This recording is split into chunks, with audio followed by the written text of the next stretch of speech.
Pogba é um nome que tá pipocando aí no Corinthians e que me parece ser um jogador que é um romance de verão. É uma Copa do Mundo, em 2018 ele vai bem, é uma Euro, ele vai bem também. No Corinthians, eu acho que você nem vê a possibilidade de chegada dele no timão, mas ainda assim seria um romance de verão há tanto tempo sem entrar em campo, não? Bom, os últimos 3 clubes do Pogba não deram resultado, né? Então o Pogba, desde que ele sai da Premier League, ele começa só a andar de lado, né? Ele começa só a naufragar, ele começa só a colocar por água abaixo a expectativa que todo mundo cria em relação ao futebol dele. É aquele tipo de jogador que todo mundo sabe que sempre teve qualidades. Sim. Mas como tudo na vida tem começo, meio e fim. Eu não gosto de decretar final de carreira de ninguém, mas o Pogba precisa entender que o futebol hoje é muito competição.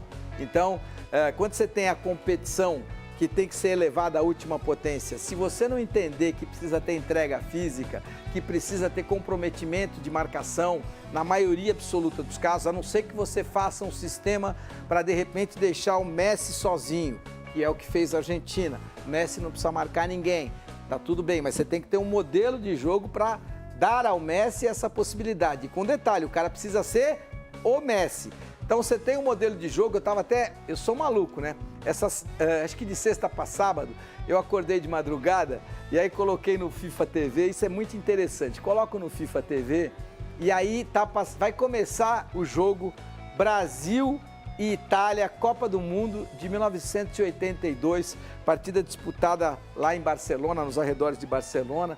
E eu já tinha, obviamente, visto essa partida, já tinha visto umas 2 vezes, mas fazia muitos anos que eu não via a partida. E eu queria assistir essa partida com o olho que eu tenho hoje. Perfeito. E aí, que a gente ficou na cabeça, isso é muito interessante, a gente ficou na cabeça que aquele jogo foi um fiasco porque, é inacreditável que um time brilhante como aquele tenha perdido a possibilidade de ser o semifinalista de uma Copa do Mundo, quando você tinha no meio campo, você tem Zico, Sócrates, Paulo Roberto Falcão, você tem, olha os volantes do time do Brasil, olha como você tem a capacidade de ter zagueiros como Luizinho e Oscar, que loucura, você tinha Júnior Capacete numa lateral, Leandro no outro, então você tinha um time que era brilhante. Mas aí eu fiquei assistindo o jogo e eu acho muito interessante em relação até ao Pogba.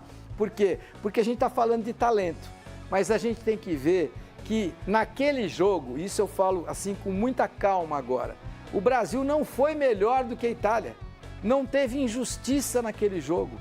A Itália mereceu uma vitória quando o Brasil tinha a oportunidade de, empatando, estar na semifinal. Então a gente precisa saber o que é que vai fazer. Se a gente não sabe o que vai fazer, não adianta depois a gente chorar o leite derramado. Aquele time de 82 era brilhante, mas ele não foi tão brilhante assim olha, o Brasil meteu 5 bolas na trave. Claro que teve 2 cabeçadas, uma cabeçada do Sócrates que eu vi a bola entrando, mas o Paulo Rossi também perdeu um gol, estava 2-1 para a Itália, o Paulo Rossi perdeu um gol embaixo dos 3 paus, poderia ter feito 3-1 ali. Então não é que o Brasil foi tão melhor do que a seleção italiana e que mereceu. Na minha opinião, foi uma partida muito igual. E aí é que entra a questão tática. Aí o técnico Tele, que para mim foi um dos melhores de todos os tempos, ele tira o Serginho Chulapa e coloca o Paulo Isidoro, vai muito bem. Mas aí talvez ele devesse ter tirado o Éder